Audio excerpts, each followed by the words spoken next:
Did you know that the simple, positive things you do each day can help kids grow up great? You may not think that you have much to offer, but the truth is that small actions and kind words build assets in kids. Developmental assets include the internal character strengths and commitments young people need, as well as the external supports and opportunities they need to grow up great. Maybe you hold the missing piece to helping kids be empowered, supported, connected, and resilient.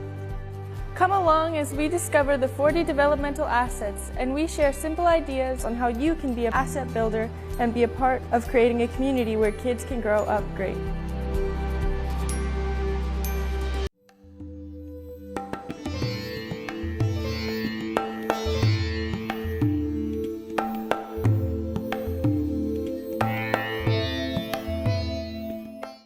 Alexa's 3 favorite things are her family and friends who taught her to be brave, her cat Arlo, who she loves despite the constant scratching, and VHS tapes that allow her to remember and learn from the past. And don't forget about her love for basketball and late night snacks.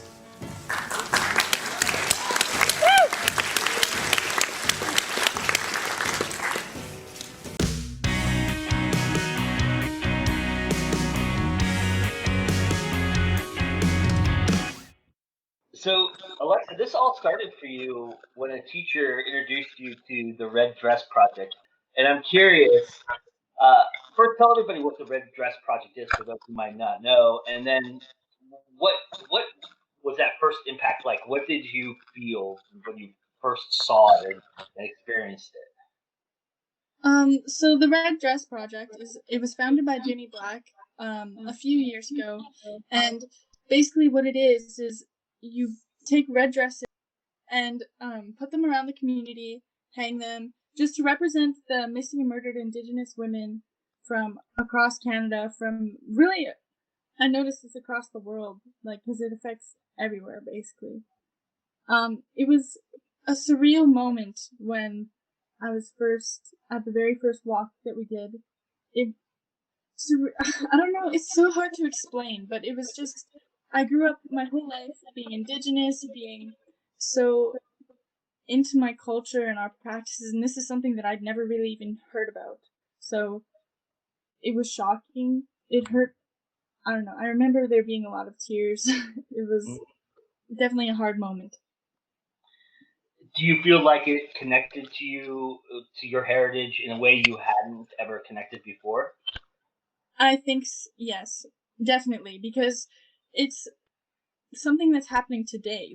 All the things that happened in the past with residential schools, the 60s scoop, but then when you hear about the things that are happening today and you realize how much it affects you without you even realizing that it does, it definitely just makes you feel 100% more connected. And then, how long after that did you do your first presentation for Pecha Kucha? I was always taught to be proud of being a First Nations woman, to wear my headdress with pride. But society looked at that and seen 2 things wrong with it: that I was First Nations and that I was a girl. A few weeks after the Red Dress Walk, I was asked to maybe consider doing it, and then it didn't start. So the walk was in October, but Pecha Kucha wasn't until May. So I started practicing for Pecha Kucha in January. Yes. And that was really the genesis of your first speech, the missing, the murdered, and afraid speech. I wonder, how nervous were you doing that, and how has the speech evolved over the past couple of years since doing it that first time? Oh, I remember being so nervous. A few hours before, I remember I was crying. I was like, I don't want to do this. It's just, I changed my mind because I just struggle with anxiety a lot. So it was hard for me, but I remember thinking it was worth it. And as soon as I got on the stage, it felt like it sounds cliche, but it felt like I was meant to be there. So I got comfortable pretty quickly. The world seemed like it was always against me, and because of this, I was always too afraid to speak up. So eventually, I gave up trying. Indigenous girls all around me are treated like this, and girls just like me feel like this every day. An estimated 1,000 to 4,000 Indigenous women have gone missing or been murdered since the 1970s. These only being the documented cases. It is 5 times more likely for an Aboriginal woman to face homicide rather than a non-Aboriginal woman.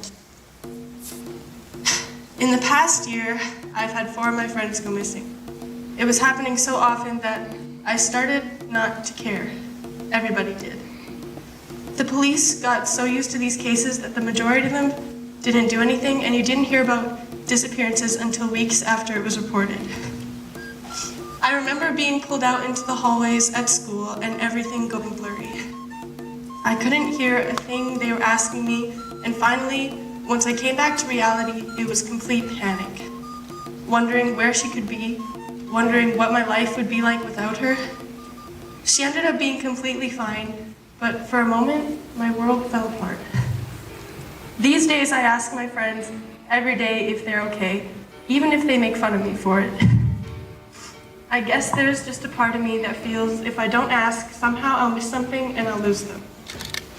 And honestly, I'm afraid to lose them, especially the ones who know everything about me.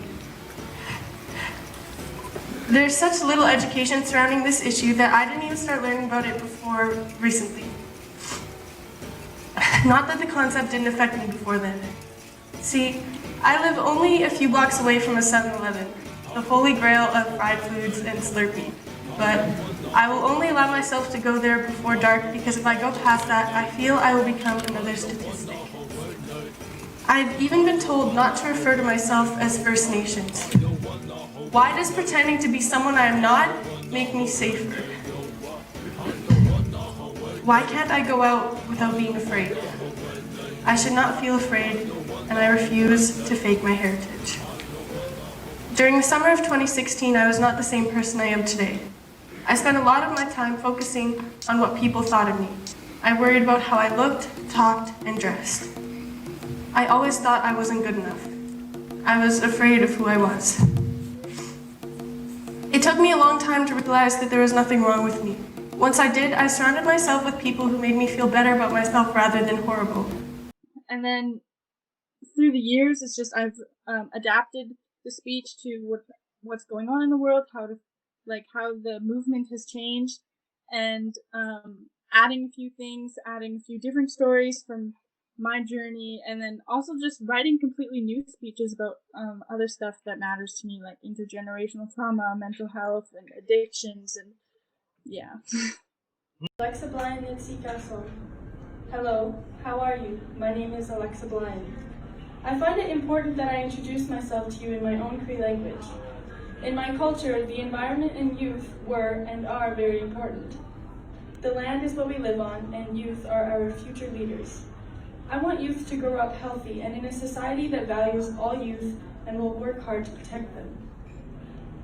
It is my pleasure to speak to you tonight on behalf of youth in Alberta and my home community, Lloydminster. Lloydminster is well known for many reasons, including our big orange border markers, but more importantly, is home to youth who are passionate and use their voice to make a difference, to advocate for a healthy future. I want a tobacco-free future, where big industries are not allowed to target me, my friends, and my peers to be the next generation addicted to nicotine. My ancestors used tobacco for healing. Even today, my culture uses tobacco for healing, and it was only ever smoked within the boundaries of a sacred ceremony. Tobacco is used as an offering, a thank you for the sharing of knowledge and wisdom. It is sad to see it now used to harm our bodies and to harm our spirits. It is sad to see how tobacco products have been developed to create generations of people addicted to nicotine. Something once viewed as sacred has now become nothing beyond an addiction. The number of youth vaping has escalated. I see it every day in my school, and now even in my younger brother's middle school. Kids are vaping in places they would never smoke a cigarette. In school bathrooms, hallways, classrooms, and on school buses, to name a few. These are kids that are as young as 12 years old. Our community has youth who are now selling vaping products to other youth via Snapchat, from their lockers, and even the trunk of their cars. As much as I admire their entrepreneurship, I think selling lemonade and Pokemon cards is probably a safer industry to be in. This is something that is not unique to Lloydminster. I hear it from my peers across the province. And while you may believe that it isn't very easy for youth to acquire stock for their business, it is easier than you believe. When youth can sell tobacco, youth can also buy tobacco. There are some stores that do not ID when someone enters the store to buy a vape, or does not question when youth enter alongside an older individual who buys it for them. In some cases, it is even the parents coming into the stores to buy these products for their children, and they don't understand the harms around these vaping products. 35,000 youth in Alberta are vaping.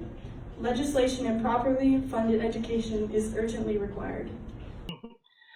So, what do you feel like is the common response to your narrative? Do you feel like, not just from older generations, but your generation in specific, do you feel like there are people who know about this but really don't want to acknowledge it? Or do you feel like people just aren't aware and you're kind of making them aware more with the speeches? Has that been your experience when talking to people after the speech? So definitely after my speeches, a lot of the older generations, like people older than me, will come talk to me saying like, this is so good, I'm glad you're doing that. But I never really thought that I was affecting people my age until just not even long ago. I'll get text messages from people thanking me for what I'm doing, and I don't realize that the people my age are listening, which is something I think a lot of people don't realize with this kind of work. Tell everybody who is Kukum and how she's been an influence in your life. Oh, my Kukum. So my Kukum is my grandma, on my dad's side, and she honestly has just always been a big influence in my life. Both my grandmothers have. They're so strong with the things that they've been through, and just things like bringing me to hockey practices and being there to help me with schoolwork, and just always being that support in my life. And have they been to any of your speeches? Yep, they were both at my Pecha Kucha one. My Cookum she'll drive me to some of my events. But other than that, they like to watch it on Facebook and stuff if they can't always get out to watch. So. Right, sure. I'm curious about your process. How do you craft these speeches? How much time do you spend researching, and then how many drafts would you say you go through before you really feel like you caught the right speech and the right tone? It really depends. Sometimes I'll write a speech just from being in my head and thinking about my own story, and it'll be the first draft, and then I'll just read over it, and that'll be what I go out and write. But sometimes I'll take months to research and read about things and make sure that it's perfected, like I did with Pecha Kucha. So it really just depends on my mood and how I'm feeling. So yeah. How long do you practice a speech before you actually perform it?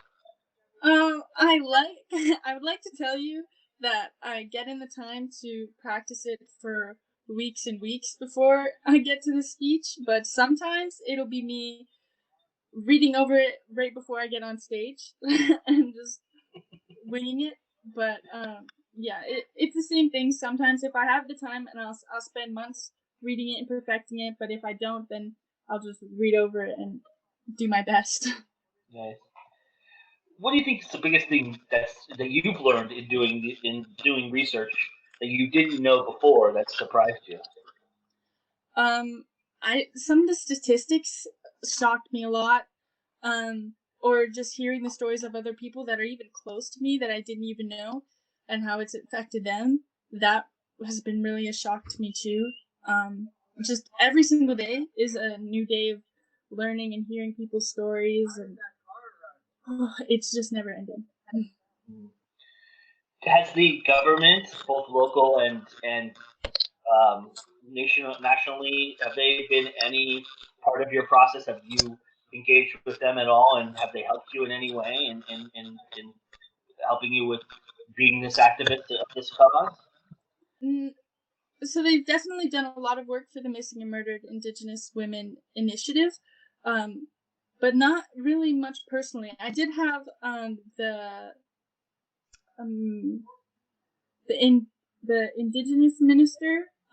He invited me to an announcement he was making a few months ago, just before COVID, So he got in touch with me and we were talking. He's a really great guy, and he basically just gave me his card and told me if I ever needed help that he'd be there. So that was a really great experience. As you probably know, I grew up in the middle of the Four Bands Reservation, and I lost a lot of good friends out there. Alberta's Minister of Indigenous Relations sharing his personal experience Thursday. A few weeks ago, a young Indigenous woman, a loved family member, had her life taken in a downtown parking lot. The province has created what they call an action plan to end violence against Indigenous women and girls. 17-year-old Alexa Blyan says many of her own friends have gone missing. At first, it was a lot of shock and sadness, and then as it kept happening with more friends, it's just like, why does this keep happening? Alexa is part of a school initiative in Lloydminster dedicated to teaching Indigenous youth about their history and culture. The teen says she's grown passionate about solving the issue of missing and murdered Indigenous women and girls. Never giving up, because I feel like people in the past have given up or forgotten about it. They did a little bit of work, but I think it's just continuous work and connection that will create a better future for us. Because of her commitment, Alexa was invited to Thursday's announcement. She's inspired by the government's promise to take action. Alberta has the second highest rate of missing and murdered Indigenous women in Canada. So this is a very huge issue for families and the family members that are affected. The working group will have 3 Indigenous community members to help come up with recommendations over the next year to give to the province. What advice would you have for young people looking to get started with activism? How would you advise them to get started? Never doubt your passion is something that I always say, because once you start doubting your passion, then no one else will hear it. So I think everybody has a voice, so don't be afraid to use yours. Have you been approached by some young folks that are interested not only in your cause but doing other causes and ask you for advice? A few times. I'm starting a video series where I take these people and I give them a chance to kind of get started. But yeah, definitely a few times I've had people come up to me and ask me like how they can get started. So I like to help them out if I can. Nice. Have you learned a lot about your own culture through this? That I mean, you said you've always been immersed in it, you've lived it your entire life. But is there a lot of things that you've learned over doing this over the time, and has it helped you, in any way, kind of feel like you're part of something? Yeah, I definitely feel a lot more connected, and I feel like I'm a part of this community now that I didn't even know existed 2 years ago. I feel more connected. I feel like I've learned a lot, and I think I'm gonna keep learning and keep getting connected, and just knowing that I'm not alone. Mm-hmm. I consider you to be an artist. You craft a speech, you perform a speech. Do you feel like an artist sometimes when you're up there? Is there certain things that you kind of taken from watching other speeches and writing and things like that you've really kind of crafted and made your own? Yeah, definitely. I've always thought writing is it's an art. It's something not everyone can do. But it's fun, definitely. I watch lots of other people's speeches and videos and stuff, not only to learn, but to see how they do it, always trying to get better. Do you feel like, do you look back at like a year ago and cringe a little bit at some of the speeches you gave? Now that it's because of who where you're at now, and do you feel like you're starting to find your own voice and yourself in all this? One thing about me, when I first started, I never watched any of my videos or read any of my interviews. I don't think I still have ever watched my Pecha Kucha video for myself, which sounds surprising, but I just don't want to, I know I cringe and get very embarrassed, but now I'm starting to actually be comfortable with watching things of mine, so I think I'm definitely getting better at not, I don't know the word, accepting myself, I guess. Getting more confident. Yeah. What is your proudest moment so far on this journey? I think my proudest moment, apart from seeing how proud I've made my parents and my family, my proudest moment would be being approached by one of my idols, Stephanie Harp, to be mentored by her, and um, knowing that she wants me to follow in her footsteps and create something out of what I'm trying to do. So I don't know, just meeting different people and hearing this, like, I feel like I'm starting to make a change, and that is honestly all I could have asked for, I guess. What's the best advice she's giving you? Oh, there's so much she's told me. I think something she told me. This is, yes, okay, I know exactly what it is. So I was at a camp, a leadership camp, and that's when the second time I met her, and she was telling all these stories, and then she told me, Alexa, if you don't have the opportunity in your community, and you don't have the opportunities being given to you to do what you want to do, make your own opportunities. And I've always remembered that.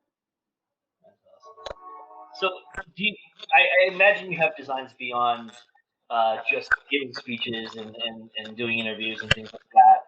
Are you doing some, like, maybe writing a book, or is there a movie that you hope to have from this? Is there something you're doing entertainment wise that you're trying to put together as well? Um, I'm starting to work on a book. It'll be focused on residential schools, the 60 Scoop, and obviously missing and murdered Indigenous women. So hopefully something comes out of that in my future.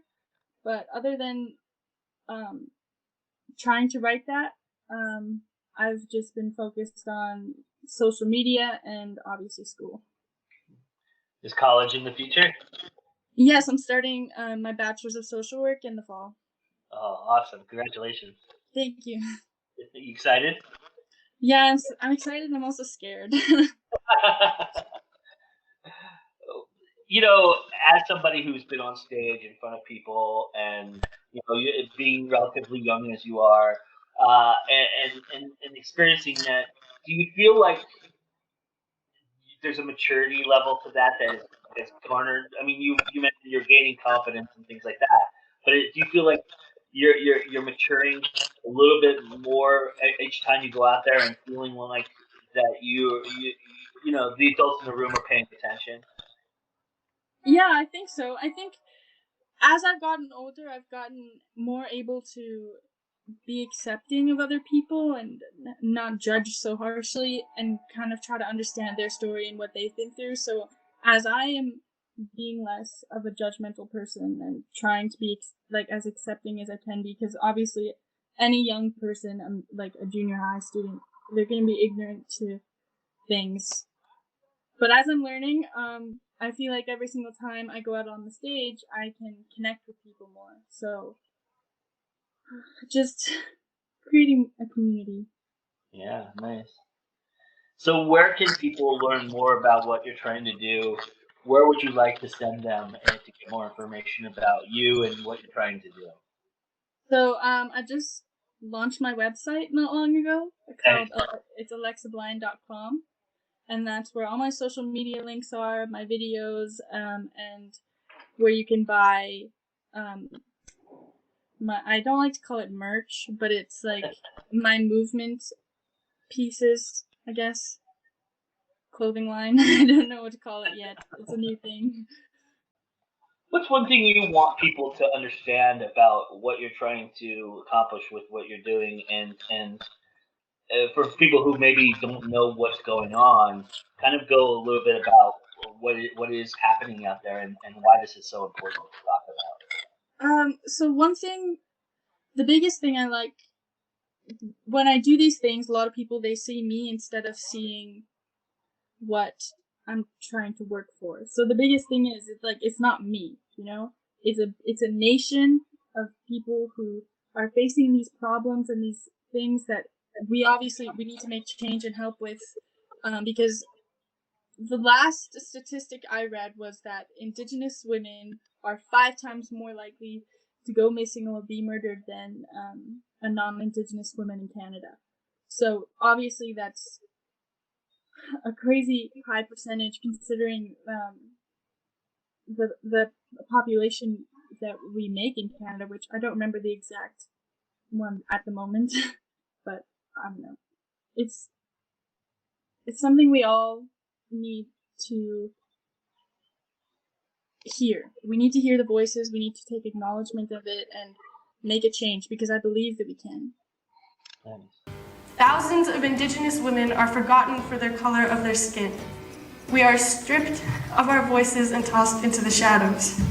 We sit in darkness hoping that someone will listen to our calls and our screams. It's like trying to balance a light switch between on and off. You try your best to turn the light on, but it always turns off again. We try to forget, but we are silenced and pushed aside. Not anymore. The light will turn on and stay on as long as the sun shines, the river flows, and the grass grows. It may not seem important to you, but what if it were me? And what if it were you? What if it were the people you loved? Look at me standing on this stage because it could have been me. I could have been taken walking to 7-Eleven, and I could have been taken leaving from the movie theaters. It could have been any of the girls you've seen in my pictures tonight, or any of the women sitting around you in the audience. And then what am I? A girl with a powerful voice standing on stage, or just another statistic for more officers and news reporters to ignore? I'm Alexa Blyan, I am First Nations, and I refuse to be next. Thank you. Hi. During a Heart of Treaty 6 reconciliation meeting, I was told that the Creator gave me 2 ears and a mouth for a reason. That was to use them to tell my story and to listen and learn from the stories around me. Through all of this, I learned that I am not alone, and I don't have to be afraid. The girls who have gone missing and the girls who have lost their lives can be the last ones. This doesn't have to keep happening. I am blessed to have Indigenous blood running through my veins, and even more blessed to be proud of it. So I'm going to use these blessings to help the ones who aren't like me.